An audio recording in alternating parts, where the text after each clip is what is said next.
আমরা শামীম এবং তার সহযোগী যারা আছে ডালিম তারা আমরা ফাঁসি চাই, ফাঁসি চাই, ফাঁসি চাই, সর্বোচ্চ আইনের আওতায় আনার চেষ্টা তারা করছি। ফাঁসি চাই। কার্যক্রম হোক। ফাঁসি চাই আমরা। অভিযুক্ত করছেন শামীম আহমদ নামে যাকে অভিযুক্ত করা হচ্ছে, তিনি হচ্ছেন জাহাঙ্গীরের বায়রা, অর্থাৎ জাহাঙ্গীর যে মেয়েকে বিয়ে করেছেন সেই মেয়ের ছোট বোনের জামাই হচ্ছে এই যে শামীম। শামীম হচ্ছে এই সিকন্দরের ছেলে, বড়বন গ্রামের সিকন্দর সাহেবের ছেলে হচ্ছেন এই শামীম। আসলে আমি কথা বলার চেষ্টা করবো, আর আমাদের সাথে আরেক ভাই রয়েছেন। এই আপনি তো নিশ্চয় জাহাঙ্গীরের ভাই, আসলে আপনি ঘটনাটা কিভাবে দেখছেন বা বিষয়টা কি একটু বলেন। ভাই আমি তো বাড়িতে ছিলাম, তখন ওই তারা 3টার দিকে যখন মনে করো তারা গিয়ে দা আছে যেটা নিয়ে মনে করো আমরা বাড়ি ওই যে তার বাড়ি পর্যন্ত আছে, এই সময় বেঁধে আমি খুঁজতে জানি না। তখন হঠাৎ করিয়া বিকালবেলা আসরা জানার 20 মিনিট পরে আমি বর্তমানে বাড়াইছি বাজারের উদ্দেশ্যে। তখন যেতে গিয়ে আমি আমার ওই যে পাকা রাস্তায় একটা দোকান আছে, ওই দোকানে যাওয়ার পরে ওইখানে শেরকাটা ইউনিয়নের চিন্তা থানার স্মার্ট মেম্বার ওনার সাথে আমি তোলা কথা বলছি। এমন অবস্থা থেকে আমার ভাই মিশুকে দিতাম, মিশুক গাড়ি। তখন পিছনে আবার আমার ওই ছোট ভাইটা এইভাবে মনে করো 2 মিনিট আগে আমার ভাই বড় ভাই গেছে উনি, আর 2 মিনিট পিছনে একটা ওই সতুলের একটা ড্রাইভার ওই বলবন দিয়া সতুল দিকে যাওয়ার আমারে বলছে, এ ভাই তোমার ভাইয়ের নামে জাহাঙ্গীর বলে দিবে, তোমার বাইরে এখানে সে দাইয়া খেয়ে ফাটে খাটিয়ে ফেলাইছি একদম ফুর্জি ফুর্জি। তখন আমি হঠাৎ করে এগুলা শুনিয়া আতঙ্কের মাঝে ফেলে গেলাম। তখন বাক্কা সময় দেশে গাড়ি হই না কোনো দিকে তুমি আসা।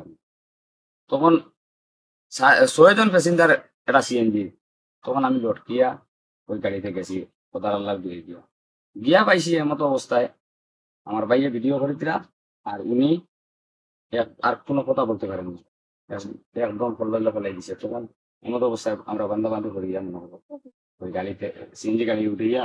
আচ্ছা, আমি এখানে আরেকটা জিনিস দেখলাম যে ওই আপনার ভাই যখন এখানে মাটিতে একদম লুটিয়ে পড়ছেন বা রক্তাক্ত অবস্থা আসলা, এই সময় যে অনেকে জিজ্ঞেস যে আপনারা কে কে মারছে, এই সময় তাই আসলে হইতে পারছিল হয়েছে 2জন মানুষের কথা কই, আর কিছু হইতে পারছে না, খালি ওই যে শামীম আর ডালিম, আর শামীম আর ডালিম ও আমি তার খান্দার গিয়া হইতে খুনে মারছে। ও ওর আমি খালি কইছে শামীম আর ডালিমে ওখান হয়ে আর মারতে পারছে না, মানে অজ্ঞান হয়ে গেছে গিয়া, আর কিছু হইতে পারছে না। পরে আমি এখান তাকিয়া তখন আমরা দিনু ভাই নিজের মাঝে কন্ট্রোল রাখতে পারি না, যে এমন এই যে রক্ত অবস্থা দেখিয়া রক্তাক্ত দেখিয়া তখন আমরা নিজে দলিয়া ফোড়া দিব। আচ্ছা, এর আগে শামীমের সাথে পারিবারিক ভাবে আপনার ভাই কোনো লাগ আছে?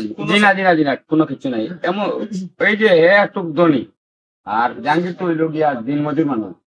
তখন এখন তার একটা ক্রেডিট রাখিয়া সবসময়, মানে ওর বাড়িও তো এখন ওই যে যার টাকা পয়সা আছে উনার তো ইজ্জত একটু বেশি আছে। হ্যাঁ, তখন অনেক সময় উনার ফ্যামিলি পিং মারিয়া রাখে। হ্যাঁ, আবার অনেক সময় মনে করো হে পিং মারিয়া মনে করো তার বৌরি এখানে ওই যে ইকে ভিউ আমরা অনেক সময় আমরা ছোট ভাই তার বলতে পারি না, তবে খবর তার ওই যে সময় বসে যে এরার মুখ থেকে শুনতে পাই যে অনেক সময় হে মনে করো চাই যে বউ এইতো না ওইখানে ওইদিকে আকর দিয়া দিল, আর আবার এখানেও চাই যে হে তার কাছে গিয়া ছোট মানুষ ইয়া মনে করো তার কাছে সজ্জা দিত আর তার বউ পাইছে। শামীম জাইন আপনারা অভিযুক্ত করে দেয় যে সিকন্দর সাহেবের শামীম, তাই না? আসলে কিতা করেন?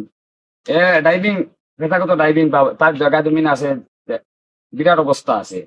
এই লামারপুর গ্রামের মাঝে মনে করো তার মতো ফার্স্ট ফ্যামিলিও নাই, এটা একটা ফার্স্ট ফ্যামিলির উপর এক ফ্যামিলি। এরা মানুষের লোকে গপ করছে যে তার টাকা 52 লাখ কেস, 52 লাখ জাহাঙ্গীরের তো লোক জাহাঙ্গীর মনে ঠিক করে লিখতেছে, এগুলা ওহর মানুষের লোকে বড় মানুষের লোকে কইছে। আচ্ছা, আপনার ভাই যে জাহাঙ্গীর তাই যে বিয়া করছেন এটা হইল গিয়া কুল্লা গ্রাম বিয়া করছেন, ফার্মে বিয়া করছেন মুজাম্মিল আলীর মেয়ে। দর্শক, কথা বলছিলাম আমরা দুই ভাইয়ের সাথে, আপনার নাম কি? জাকির ভাইয়ের সাথে এবং ফয়সল ভাই, ওনাদের সাথে কথা বলছিলাম। ওনারা দুজনেই কিন্তু জাহাঙ্গীরের আপন ভাই হন। আমরা তাদের সাথে কথা বলছিলাম, তাদের যে নির্মম এই গতকালকের যে হত্যার যে বিষয়টি তারা আমাদেরকে নিশ্চিত করেছেন যে দীর্ঘদিন থেকে যে শামীম আহমদ অভিযুক্ত, যে শামীম আহমদ তিনি কিন্তু এই ফ্যামিলিকে ধ্বংস করার জন্যই তারা যেটা অভিযোগ করলেন যে এই ফ্যামিলিটাকে ধ্বংস করার জন্য তিনি কিন্তু উঠে পড়ে লেগেছিলেন। এটা হয়তো তার কোনো ব্যক্তিগত কারণও হতে পারে, হয়তো বা তাদের কি কারণে আসলে তিনি তাদের সাথে লেগেছেন এই বিষয় নিয়ে তারা বললেন যে দীর্ঘদিন থেকেই শামীম আহমদ চান যে যে কোনো সময় প্রভাব খাটানোর জন্য তাদের শ্বশুর বাড়িতে গিয়ে, এবং জাহাঙ্গীর আলমের যে স্ত্রী দীর্ঘ 2 মাস থেকে তিনি বাবার বাড়িতে অর্থাৎ বরচতুল ইউনিয়নের 9 নং ওয়ার্ড লখাই গ্রামের কুল্লা গ্রামের মুজম্মিল আলীর মেয়ে, তিনি কিন্তু তার বাবার বাড়িতে দীর্ঘদিন থেকে রয়েছেন। এবং এখান থেকে এই যে জাহাঙ্গীর, নিহত জাহাঙ্গীর আলম, তিনি তার সন্তান এবং স্ত্রীকে নিয়ে আসার জন্য বারবার চেষ্টা করেন, কিন্তু এক পর্যায়ে তিনি দ্বারস্থ হয়েছিলেন যে শামীম আহমদ, সিকন্দর সাহেবের ছেলে যে শামীম আহমদ, ওনার সাথে তিনি কথা বলেছিলেন তার স্ত্রীকে আনার জন্য, এখানে বাড়িতে আনার জন্য, যেহেতু তিনি এই স্ত্রীর আর একজন বোনকে বিবাহ করেছেন, অর্থাৎ তিনি সম্পর্কে বাইরা, আমাদের সিলেটি ভাষা যেটি বলা হয়, সম্পর্কে বাইরা হন। এই সুবাদেই কিন্তু কথা কাটাকাটি হয়। এক পর্যায়ে কিন্তু এই যে শামীম এবং শামীম গং, অর্থাৎ শামীমের সাথে যারা আছেন, এখানে আমাকে যে ভাই বললেন যে দুজনের কথা বলছেন, আর এর পরবর্তীতে তার ভাই আসলে আর কোনো কথা বলতে পারে নাই। পরবর্তী মানুষ বলেছে, আশপাশ যারা ছিল তারা বলেছে এখানে আর কে কে ছিল, এই বিষয় নিয়ে তিনি কথা বললেন। এবং তারা এই যে একটি গোষ্ঠী গতকালকে এই জাহাঙ্গীরের উপরে অতর্কিত হামলা চালা, জাহাঙ্গীর কিন্তু তার বাড়ি থেকে বাজারের উদ্দেশ্যে যায়, এবং আপনারা জানেন যে এখানে একটি করুণা দিঘি নামে একটি জায়গা আছে বলবন্দের রাস্তার বাম পাশে, অর্থাৎ বলবন্দ বাজারে যাওয়ার সময় রাস্তার বাম পাশে একটি করুণা দিঘি নামে একটি স্থান রয়েছে। সেই স্থানে যাওয়ার পর কিন্তু তারা আগ থেকেই এখানে উৎপেতে বসেছিল, এবং এই সময় কিন্তু তারা অতর্কিত হামলা চালায়। এক পর্যায়ে আপনারা গতকালকে নিশ্চয়ই ভিডিওতে দেখেছেন, এবং পরবর্তীতে আপনারা দেখবেন, আমাদের কাছে ছবি রয়েছে, যে একদম নৃশংসভাবে কিন্তু তাকে হত্যা করা হয়েছে। প্রথমে তাকে যখন রক্তাক্ত করা হয় তখন সে মাটিতে লুটে পড়ে, এবং সে একা থাকার কারণে কোনো প্রতিবাদ করতে পারে নাই। পরবর্তীতে তার ভাইরা যখন জানো যে তার যে 2 ভাই আমার সাথে রয়েছেন, তারা যখন ঘটনাটি টের পেয়ে তারা এই জায়গাতে যান, এবং খবর পেয়ে এই জায়গাতে যান, যাওয়ার পরে তারা দেখতে পান যে তাদের ভাই মাটিতে পড়ে একদম চিৎকার করছে, এবং ব্লাড, প্রচুর পরিমাণ ব্লাড যাচ্ছিল। এই নিয়ে আসলে তারা তাদের বাইকে নিয়ে কিন্তু উসমানী মেডিকেলের উদ্দেশ্যে রওনা দিচ্ছিলেন। প্রতিমধ্যেই তিনি বুঝতে পারেন যে তার ভাই হয়তো বা দুনিয়া থেকে চলে গেছেন। তারপরেও তিনি কিন্তু তার বাইকে নিয়ে উসমানী মেডিকেলে যান, এবং সেখানে যাওয়ার পর কর্তব্যরত চিকিৎসক আসলে তাকে মৃত ঘোষণা করেন। তো দর্শক, এই ছিল আজকে আমি বলবন 3য় খণ্ড লাগটিলা থেকে। আসলে আপনারা এখন কি চান যদি একটু বিস্তারিত বলতেন।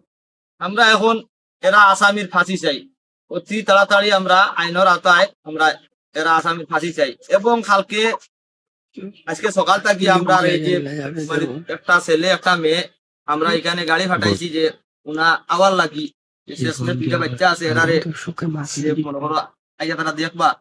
বারবার আমরা লোক ফাটাইয়ার, বারবার আমরা গাড়ি ফাটাইছি যে তোমরা, যে আমরা যে 2টা মনে করো আছে সন্তান, ওই যে জাহাঙ্গীরের, এরা আনার লাগি খুব মানে চেষ্টা করি। আর এখন বউ আসে না, বা 2টা সন্তানও এখানে এখন পর্যন্ত তারা আইসেন। তো আসলে আপনারা কি জানেন? আইয়া পাইছি তারা যে হাঁটি দিয়া দা দিয়া সামনে একটা, সামনে আনো। দা দিয়া হাঁটিয়া এই জায়গায় করে বিক্রি হওয়ার জায়গা ছিল ফালাইয়া তারা গেছে গিয়া।